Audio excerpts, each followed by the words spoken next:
Long before modern medicine pulled people back from the brink, ancient civilizations tried to do something else. They left instructions, not myths, not poetry, not comfort stories, maps, guides for navigating the strange, bright, and dangerous terrain between the last heartbeat and whatever awaits beyond it. Tonight we open 3 books never meant for the living, manuals written for souls in transit: the Egyptian Book of the Dead, the Tibetan Book of the Dead, and the Mayan Popol Vuh.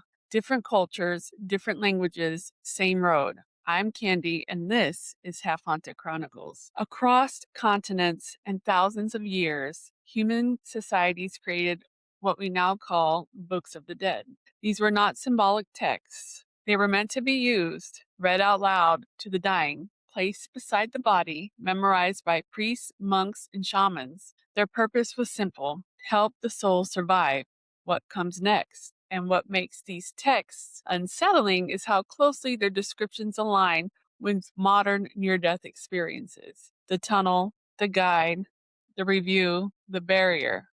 The luminous presence, different rituals, different names, same geography. Tonight, we follow those maps. These weren't written as stories, they were written as instructions. These are the maps humanity left, or the soul. Egyptian Book of the Dead, the weighing of the heart.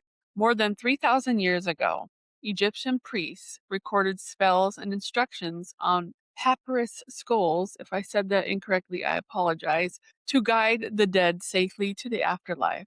The journey begins with a separation from the body, a passage through darkness, a brilliant light beyond, a guide, often Anubis, sometimes an ancestor, and then judgment.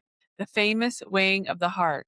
The heart is measured against the feather of Ma'at, truth, balance, cosmic order. If the heart is heavy, the soul cannot continue. Modern near-death experiencers describe something eerily similar: a life review, not a punishment, but total clarity. Every action felt, preserved from others in both ancient Egypt and modern NDEs. The soul doesn't face wrath, it faces itself, and that's important. Tibetan Book of the Dead, the Bardo.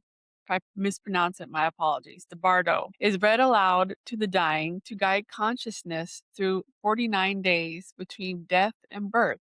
It describes a moment of intense and clear, an encounter with a radiant light too overwhelming to face directly, a series of visions, peaceful or terrifying, formed by unresolved emotion, a choice: move forward or return. Modern NDE accounts echo this precisely. Experiencers describe a brilliant presence, a temptation turned away in fear, dark forms that dissolve. Once recognized as projections, the Tibetans warn, do not fear the visions. They are your own mind. Modern experiencers say, the darkness disappeared when I stopped running from it. Same teaching, separated by a millennium. The Popol Vuh, the underworld trials. In the Mayan Popol Vuh, tells of the hero twins who Hanapu and Xbalanque, who descend into Xbalba. I apologize if I'm not pronouncing that right. Into the underworld. Their journey continues, a threshold crossing, guides and tricksters, deceptive darkness, trials designed to test awareness, a symbolic death, a return to the living world changed. This is not a vague myth.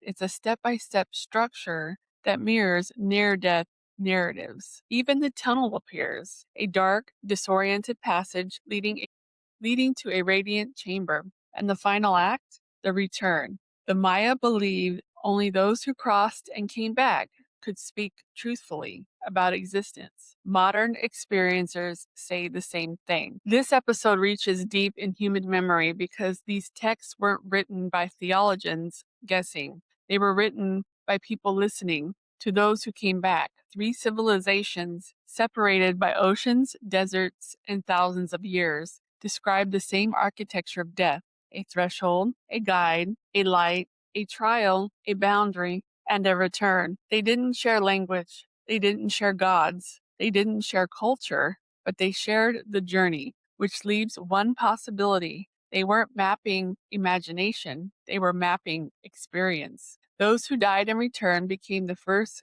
cartographers of the afterlife, and tonight we followed their maps. Tonight we opened 3 ancient books of dead and traced the haunting similarities between their instructions and the modern near-death experiencers. Next episode, we move from maps to messengers, a chilling exploration of wartime apparitions, collective death experiences, and entire battalions reporting beings of light on a battlefield. Until next time, stay curious and always, always stay haunted.